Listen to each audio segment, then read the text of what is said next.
Wednesday morning, July 18th, 2018, Calvin Castine, where I've been for a good part of the last 7 days at Altona, or at the Altona Fire Department fire station, and we're awaiting a talk that's going to be given on the flora and fauna and probably geology of the Altona Flat Rock area, where the forest fire, which has been burning since last Thursday, has now been considered to be contained. And we're going to find out some history and also imagine what the future holds for the area that has been burnt out. So we're anticipating that, and we're going to be enjoying that little presentation momentarily.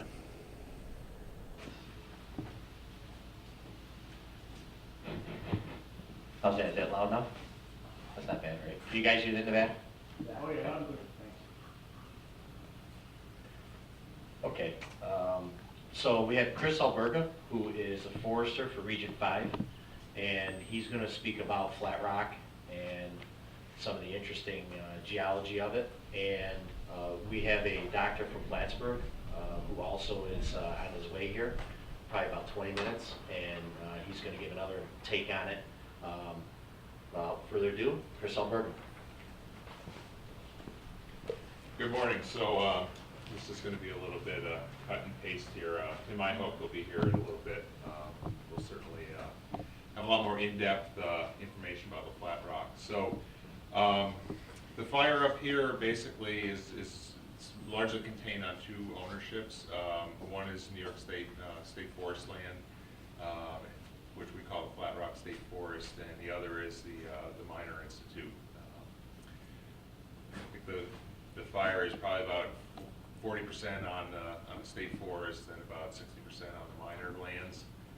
It's all jack pine forest, which is jack pine is a species that grows on basically on pine barrens, similar to what you might see at the pine barrens outside of Albany and also down on Long Island. Up here, this is a pretty globally unique pine barrens. It exists in about 20 places worldwide, so it's a globally significant ecosystem. And basically a fire-dependent community. So jack pine has serotinous cones, which are cones that basically don't open like the pine cones that you would probably see around on the species around your house.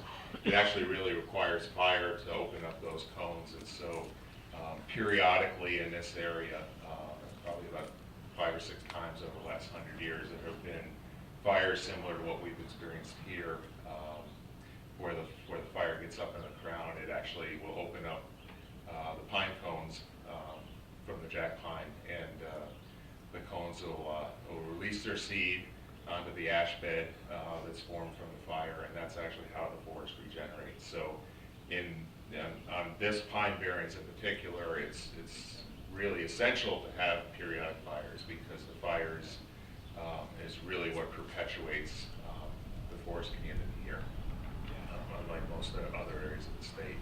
So now that the fire is contained, we have some crews, foresters who are out looking at remediating the fire lines, what we need to do once the fire is out, so that we protect the soil that is there. It's a fairly shallow soil on a sandstone pine barren, so it's really important for us to protect the remaining soil from erosion that will come, because of all the ground cover being burnt off. Not sure. Does anybody have questions? I know they were saying before that it usually burns every few years, probably not to this extent, but that it's been like 8 or 9 years since it's happened? That's what I heard from the local fire department. I don't have numbers myself. I do have from the longer term research that we have that it seems to be every 20 years or so there'll be a fairly significant what they call a stand regenerate fire, which will probably not as extensive as this fire, but you know, you will get a fire periodically. It's one of those, like I said, it's one of those things that if the fire doesn't happen, the jack pine can't reproduce, and it will actually, you know, result in loss of that species here. The jack pine is a species mainly in Canada. This is actually the southern, almost the southern extent of its range. So it's one of those species that we don't see around, you know, very much in New York for sure. But they do have them in, is it Albany and? Yeah, the Albany pine barrens down around Crossgates Mall, that area there. There is another species of pine which is also, and it is up here somewhat, pitch pine, which is you know, fairly similar to jack pine. It grows on a little bit better soil sites.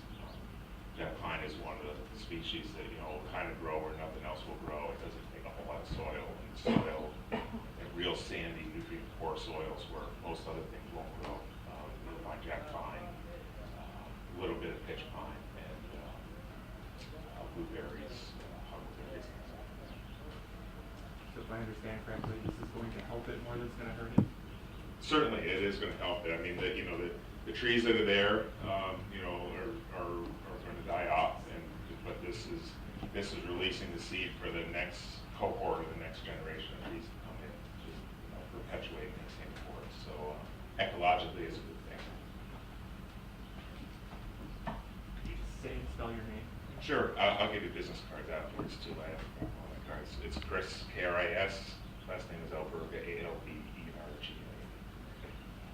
Chris, do you know what type of sandstone it is up there? It's a Potsdam sandstone. The ecological community is a jack pine sandstone pavement barrens is what they call it. And the Natural Heritage Program has identified only about 20 of that ecosystem globally. So, as I mentioned earlier, it's a very, very rare species or a very rare community.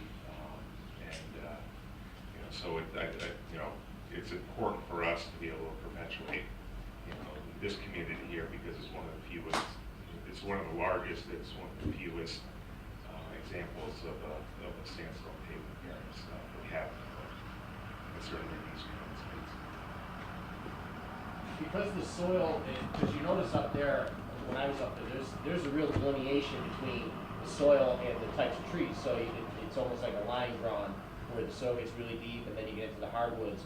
Can you speak about like the moisture content, how it's vastly different, and how it's such a stark line up there? Probably a better question for Tim when he gets here. You know, it's if you look around the forest here, it's definitely way different down here than it is when you get in there. So it is a pretty hard line when you get to it. And I've not looked at the air photos, but I expect that the fire got pretty close to where that line was. For somebody not to admit. Yeah.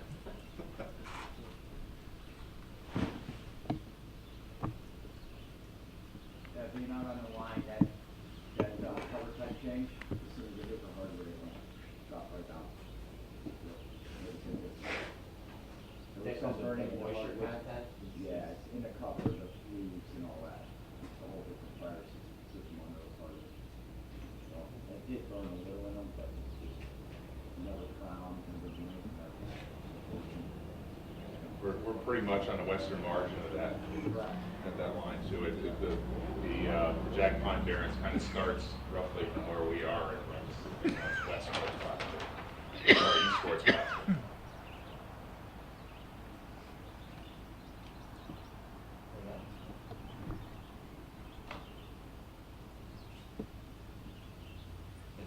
All right, well, we got a couple of guys who really love to be on the mic here, so they've been begging. So if you could just introduce yourself and you want to step up here and talk. Where am I going? Up here. Okay.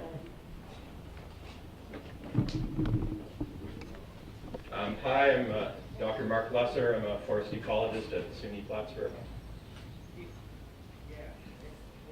And am I just Yeah. Okay, I didn't know if you were asking questions. or- Well, you'll get to that, don't worry. Okay. And so we're really excited to be up here today to see the, what's been going on with this fire on the Altona Flat Rock. The jack pine ecosystem that is up here that is fairly unique to New York is a fire-dependent system, and a fire hasn't burned up here in a really long time. We were starting to see transitions from jack pine into more hardwood-dominated forest types. And now with this fire, we might be resetting that and allowing the jack pine to regenerate. The jack pine cones only open after intense heat from a fire, and we were just up along the burn line, and we could see those cones like I've never seen before, fully opened up, and they've released all their seed. And now over the coming years, we'll see the regeneration that occurs from that. And so we're really excited to get out here really quickly and get permanent plots set up and transects set up so that we can track that forest recovery. Questions? Anything else? Maybe if you could speak about how unique it is up here, and one of the things we noted was sort of the very stark delineation between the deeper soil and the types of trees, and Right, yeah. and why maybe some burn and some didn't, and why this is so quick to burn. Right, okay, so like I said, the jack pine is a fire-dependent species. It also grows on really shallow soils, which is why it is the dominant species on the flat rock. And as you move even into slightly more soil development, you start to move into hardwoods and other pine species.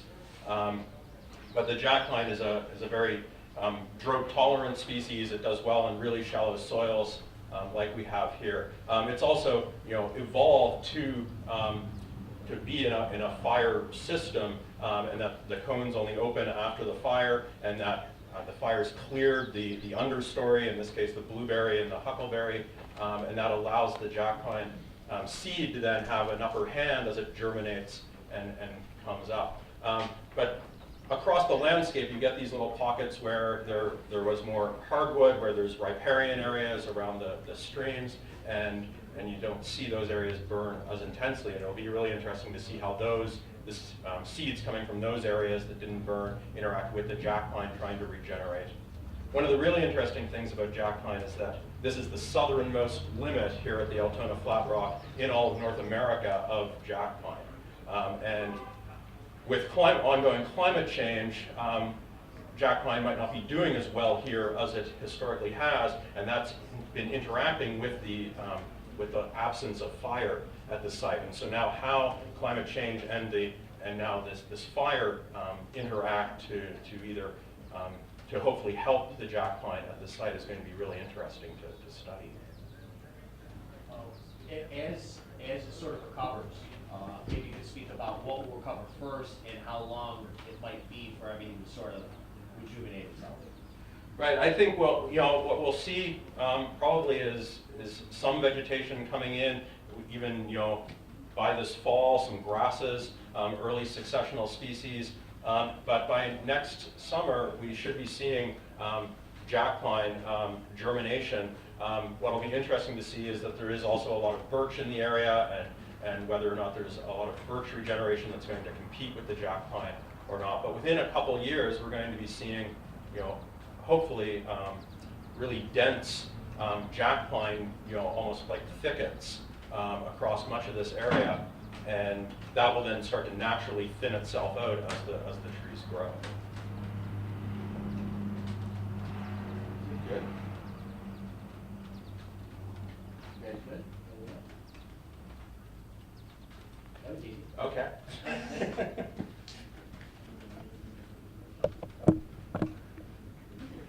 We don't want to twist your arm.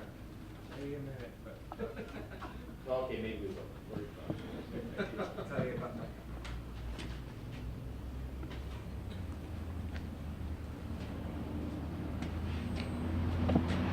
Hi, I'm Tim Myhook. I'm director of the Lake Champlain Research Institute at SUNY Plattsburgh. And probably to tell you a little about my relationship with wildfire, I have to tell you a little about my history.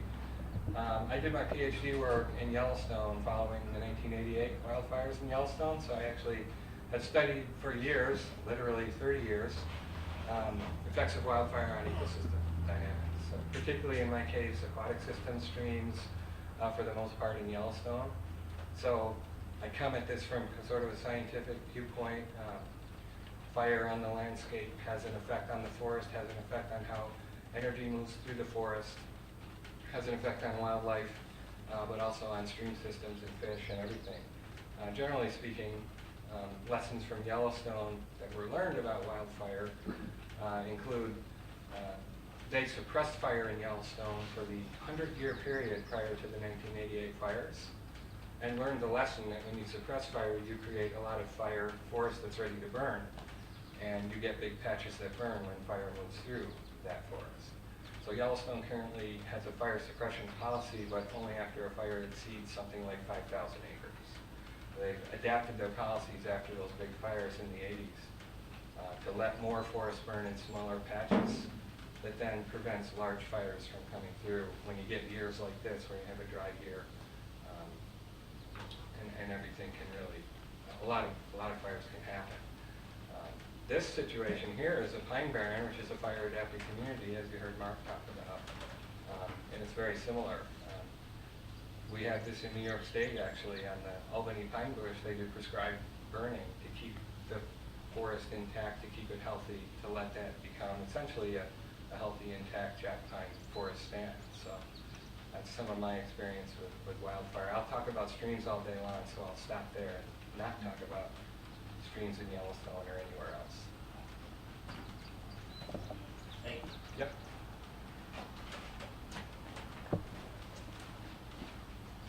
I think we're good unless you guys have something else that you want to cover. I was just curious, it sounds like fire benefits the area so much. Is it something that could be done in a controlled way in the future? Or, That would probably be a question for people in the back room, certainly not me. His question was, would it benefit Flat Rock to do controlled burns periodically? From your perspective, probably, right? From an ecological perspective, yes, definitely. I know that there's been a lot of concerns about, about human safety and property, though, and that's why I think it hasn't happened. But a prescribed burn could be done in such a way to avoid, being anywhere near the human property. It's a pretty big area, so it really could be effective. The Albany pine bush is the example for that. It's a very successful example in New York State. Prescribed burning to maintain a pine barren forest. So I really would talk to them. But it's been very successful. How large is that area out there, acreage-wise? Here, Yes. Like 2,500 acres. mostly pine barren. The biggest thing with prescribed burn though is smoke management. When you get structures and people around, they don't want to smell smoke. They get nervous, so a big educational thing that we gotta provide. We do that down in Saratoga National Park with Altona Flat Rock Fire, but smoke management, they make lots of phone calls before they can put anything on the ground. That's a good point. Very cumbersome. But we're doing. Okay. Well, we thank y'all for taking time out. I'm sure we probably had to twist your leg, or twist your arm to get you off that hill. We're going back out. Thank you, though. We really appreciate it. Well, there you have it, a pretty much unedited look at this news briefing this morning on the flora and fauna of the Jack Pine area of the Flat Rock. I invite you, if you're interested at all in what was discussed today. We have several videos online on our Hometown Cable Network website. We did a program on the Altona Flat Rock with Leonard Patry. We did a program with Larry Gooley on his book on the Altona Flat Rock. And if you haven't seen that book, it might be something you might be interested in reading. And also we've done extensive programs with Dave Franzi, Dr. Dave Franzi, and Dr. Ken Adams over the years. So we invite you to find those on our website and learn more about the the geology and the flora and fauna of this flat rock area. A very unique area in the world, and it's located right here in Altona. Thanks for watching and supporting viewer-supported local television, hometown cable. TV that we think is worthy of your support. Thank you for watching.